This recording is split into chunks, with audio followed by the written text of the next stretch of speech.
So I can work with that part. That looks pretty good, right? Yeah.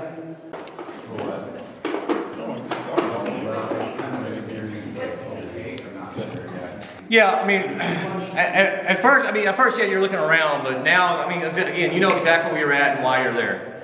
Okay, so you're like taking it all in, and we're going to capture all that when we get further in on you. Roll camera, roll sound. Audio is rolling. Quiet on set. Scene 1, take 2, master.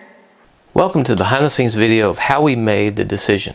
If you hadn't seen the movie yet, click on the link below, watch that, then come back to this because there's some major spoilers ahead.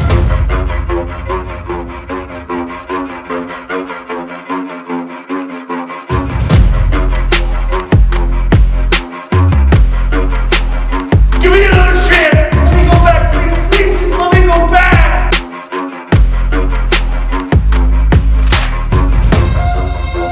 So the first thing to do in prepping for this film was finding a location. So what was going to depict hell? I wanted to get a cave, and I went around, did a search for Austin area caves, and found this one cave called Cave Without a Name. That's the name of it, in Boerne, Texas, which is about 30 miles north of San Antonio. And I contacted them.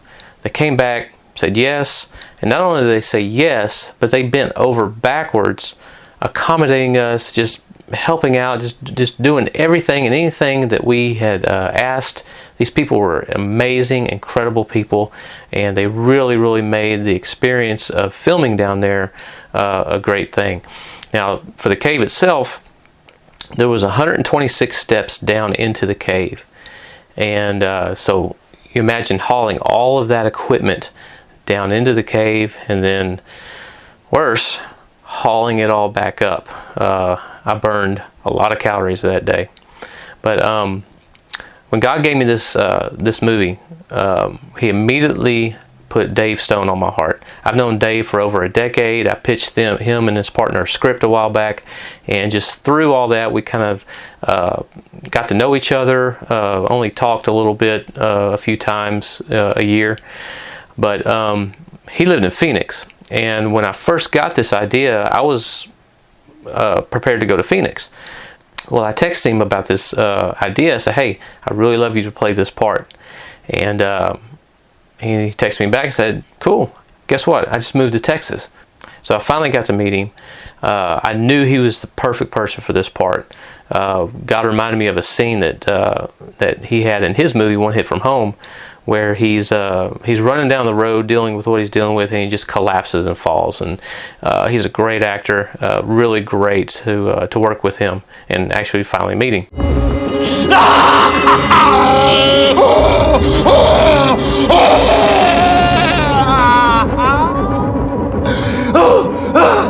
Now here I think it's about time to probably talk about the elephant in the room, what Dave didn't wear while he was in the cave.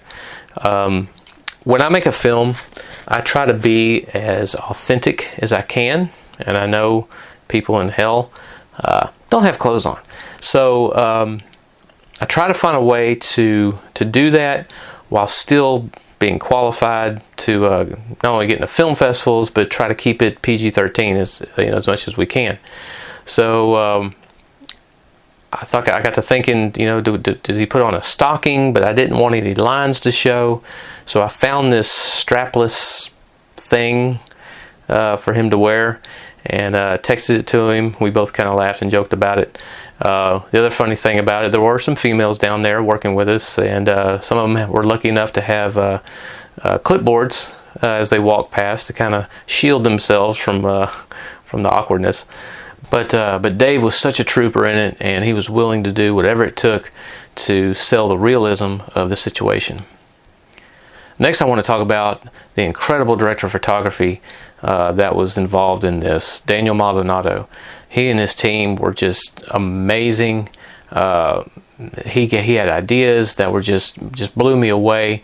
Incredible cinematographer, and I was so thankful to be able to get him on this project, and he did an incredible job making this what it is.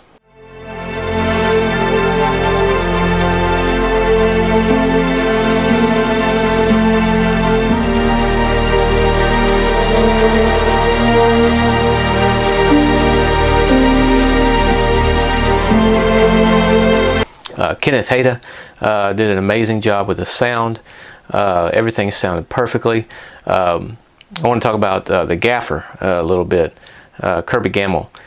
He came up with this idea because there's this door that opens into hell where the fire and everything is, and he came up with this ingenious idea to take a metal garbage can, cut a hole in it, and put about 1,500 watts worth of lights inside of it, and put an orange gel over it. And he rented this other thing, and I can't remember what it's called, but it caused the flickering effect to really make it look like fire. So we were able to sell the fire effect in an incredible way, and I thought it looked really, really great in the movie.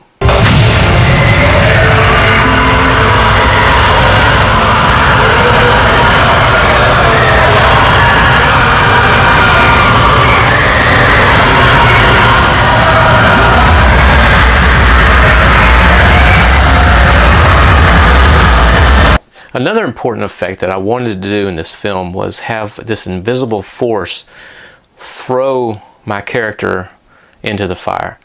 And at first, when I was thinking about this, I was thinking, do we get like this rig set up to where he's on cables and we just flung him across there and remove the harness and everything in post? But I thought that just seems so complicated to do. So I got online and I started researching, and I found this how-to tutorial video, how Superman takes off. And I thought to myself, if this can work vertically, I bet I can make it work horizontally. So I was chomping at the bit. One Saturday morning, I got up and went in the living room, set the camera up, didn't realize it, still in my pajamas. And I did this jump that I did, brought it back to the computer, and got the effect to work. And so I was so glad that I was able to get that stuff to work beforehand, instead of waiting and hoping I can get it to work afterwards and finding out that I couldn't. Then I'd really be in a bind. I want to talk a little bit about Chris Lopez, the guy who played Robert.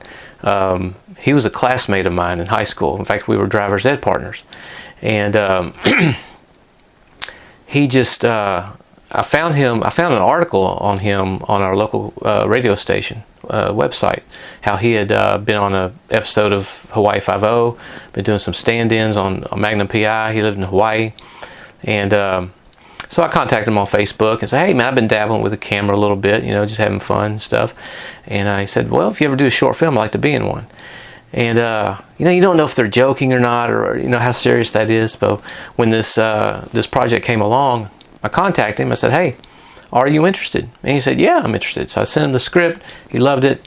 And for him to come all the way from Hawaii to over here to do this film was just an incredible blessing. Not only that, but just to reconnect with him again, since I hadn't seen him since high school, was just a great time to see him again. And he did a phenomenal job with his character.